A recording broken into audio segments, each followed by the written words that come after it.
The latest YouGov poll indicates that the Burnham bounce is starting to drop as Reform UK has reclaimed its lead over Labour. Well, last week, Prime Minister Andy Burnham ended Reform UK's long-standing dominance in the polls, which marked the first time the party fell to second place in the past 16 months. So, do the recent fluctuations suggest Burnham's popularity is starting to flatline? Well, let's speak now to Julian Galley, Head of Research at Merlin Strategy, who joins us now. Very good morning to you, Julian.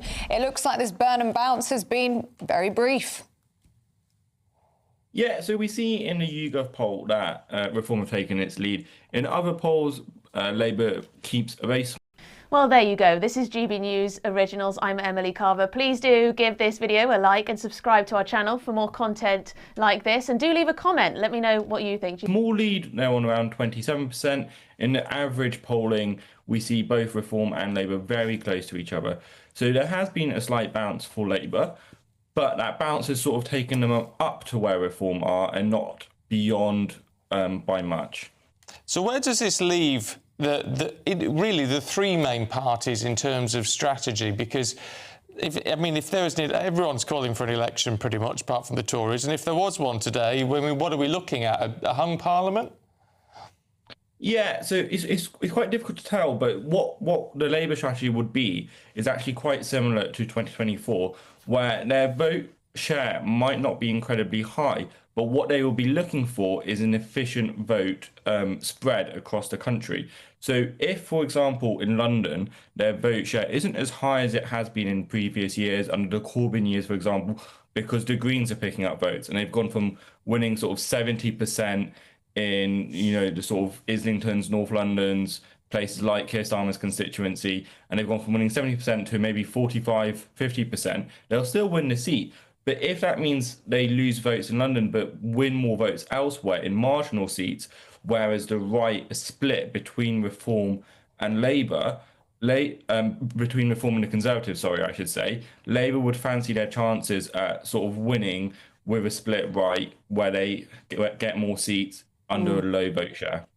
Well, there has been talk this week, hasn't there, about a Reform Restore Pact. What difference would that make to Reform's lead? Yeah, so we see across different polls, some pollsters prompt for Reform, some do not. But we see that Restore may be on between 2 to 4% of the vote share. So it could have an impact on Reform, especially in very marginal seats. But overall, what the bigger problem is that Reform are on 24, 25%, Conservatives on about 20%. And we see that the Conservative ceiling is perhaps not as high as the Reform ceiling, but the Conservative floor is actually a lot higher than people first predicted maybe a couple of years ago. So it's very unlikely that the Conservatives will drop down enough to have a clear pathway for Reform in a lot of seats. What's interesting with this is, and why I guess it's difficult for pollsters, is that there's a big difference between what people say in a poll to what they finally plump for when they're stood at the ballot box. Can you factor that in any way, shape or form?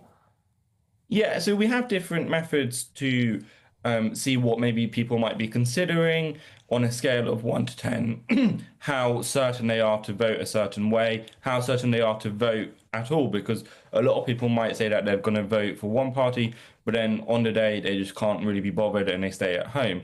So we have different methods to factor all of that in. And one of the big ones is tactical voting. So we've seen in Manchester, in Makerfield, the Manchester mayoral election, that the Conservative vote has actually dropped down quite a bit.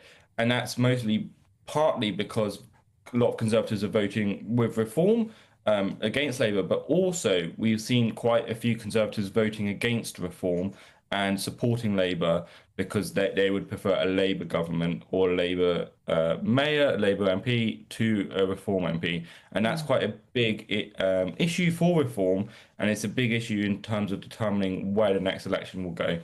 OK, Julian Galley, really good to get your analysis this morning. Thank you very much.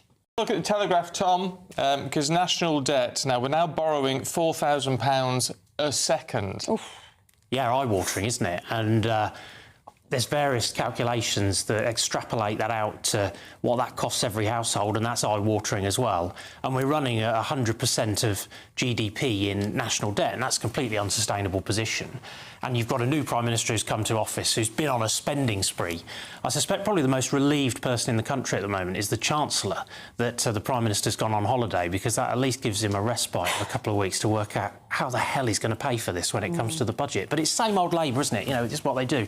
Spend more money, borrow more, tax us more and drive unemployment. But if you're borrowing more, it's not necessarily a bad thing if you're borrowing more in the short term to do things which will stimulate the economy. But it's how you're going to pay for it and not spooking the markets. But See all of us get whacked. How, it isn't said here, how long is it for? Is this temporary borrowing that's over within the week, within the month, or are we looking at the next 6 months? I think that's a crucial detail that you need to think about. Oh, that is. And also, I mean, how do they visualise it stimulating the economy? Well, these are exactly the sorts of questions that if the Prime Minister has had the decency to front up to Parliament would have been able to be asked. And I think it's complete dereliction of duty to have been appointed as Prime Minister once Parliament had gone into recess and then not to come back, because the country does need certainty. We do need answers to these questions, and I think that would help to settle some of the market anxiety about this as well. Nikki, let's look at something totally different, shall we, in the Telegraph today. How do you feel about self-driving taxis? I was really thinking about this, because I don't drive, and I use... Nigel Farage's road to number 10 just got a lot rockier. Inside the bombshell poll shaking Westminster. Right, let's talk about what nobody in Reform UK wants to admit out loud this week. For months, the story has been the same. Nigel Farage surging, Reform topping the charts, the old parties scrambling. But a brand new poll has just landed like a bucket of cold water over Clacton. And if you care about where this country is actually heading, you need to hear this one properly. Not the headline version, the full picture. Before we get into it, if you're new here, welcome to Britain Underneath. The channel that doesn't do spin, doesn't do panic, and doesn't do party loyalty. We just dig underneath the headlines and show you what's really going on in British politics. If that sounds like your kind of thing. So here's the story. Lord Ashcroft, a name you'll know if you follow polling closely, a former Conservative Party treasurer turned independent pollster, has just released a survey that's landed like a grenade in Reform's press office. Conducted between the 30th of July and the 3rd of August, this poll doesn't just show Reform slipping, it shows them dropping to 3rd place. 3rd, behind Labour, behind the Conservatives, sitting on just 18%, which, according to Ashcroft's own figures, is the lowest support Reform has recorded since 2024. Now, sit with that for a second, because this is a party that has spent well over a year topping national polls, dominating conversation, being treated by pundits and rivals alike as the presumptive frontrunner heading into the next general election. And now, seemingly overnight, that story has flipped. Labour, under new leadership, comes out on top at 27%. Kemi Badenoch's Conservatives sit at 23%. The Greens aren't far behind Reform at 15.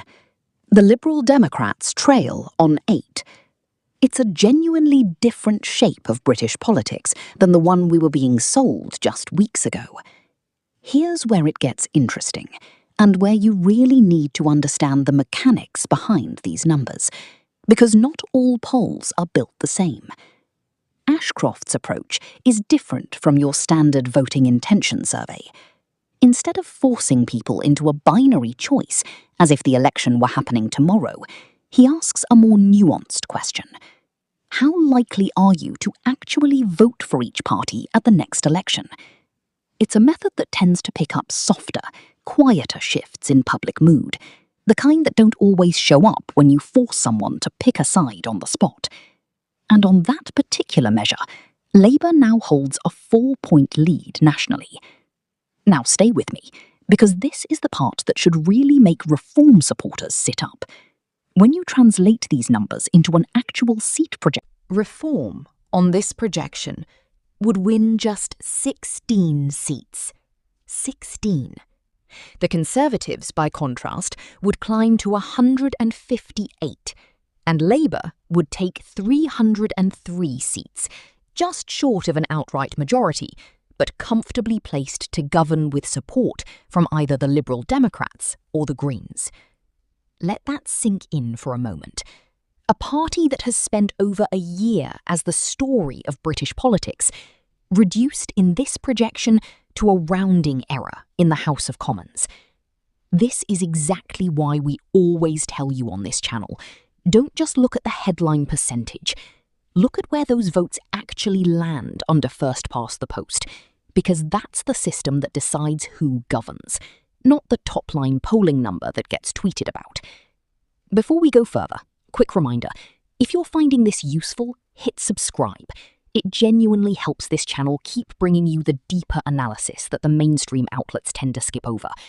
Right, back to the story. So why is this happening now? Timing matters here, and it matters a lot.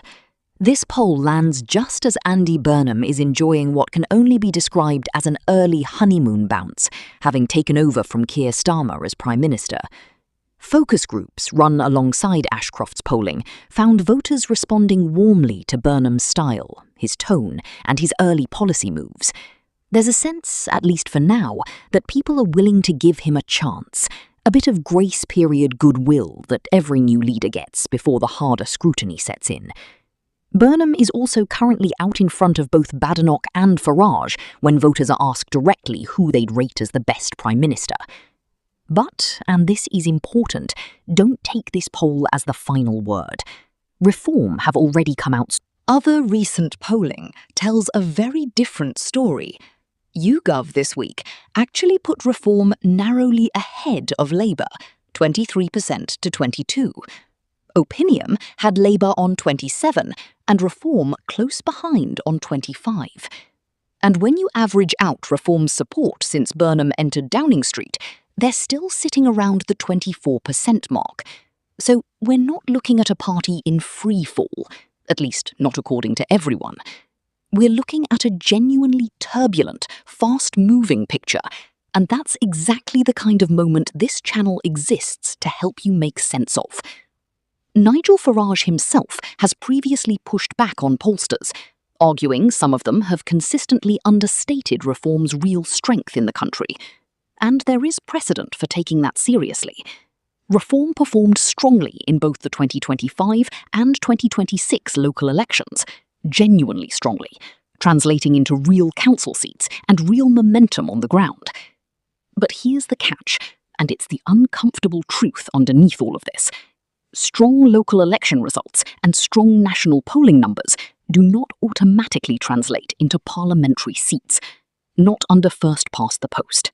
This electoral system rewards concentrated support in specific constituencies, not broad, spread-out popularity across the country. And that structural reality might be the single biggest obstacle standing between Nigel Farage and Downing Street, regardless of what any individual poll says on any given week. Quick one before we carry on. If you want more breakdowns like this delivered straight to you the moment the next big poll drops, subscribing really is the best way to stay ahead of it. All right, let's keep going. For Labour, this poll offers a genuine moment of relief after what has been, by any honest measure, a turbulent stretch. There are early signs that voters who had drifted away from the party are starting to drift back. But Lord Ashcroft's own analysis comes with a warning attached, and it's one worth taking seriously. This goodwill towards Burnham may well be temporary. Voters are already starting to ask the harder questions. How exactly is he going to pay for the raft of promises he's made? Many are already bracing for higher taxes down the line. And underneath all of that sits the same unresolved list of issues that dogged his predecessor and shows no sign of going away. Illegal migration, welfare reform, defence spending, the economy. These aren't going anywhere, and they will define whether this early bounce turns into something lasting or simply fades away, like so many honeymoon periods before it. Meanwhile, the Conservatives will take some quiet comfort from climbing into second place in this particular poll, even if, let's be honest, their overall numbers remain fairly modest in the bigger picture. It's progress, but it's a long way from a comeback story just yet.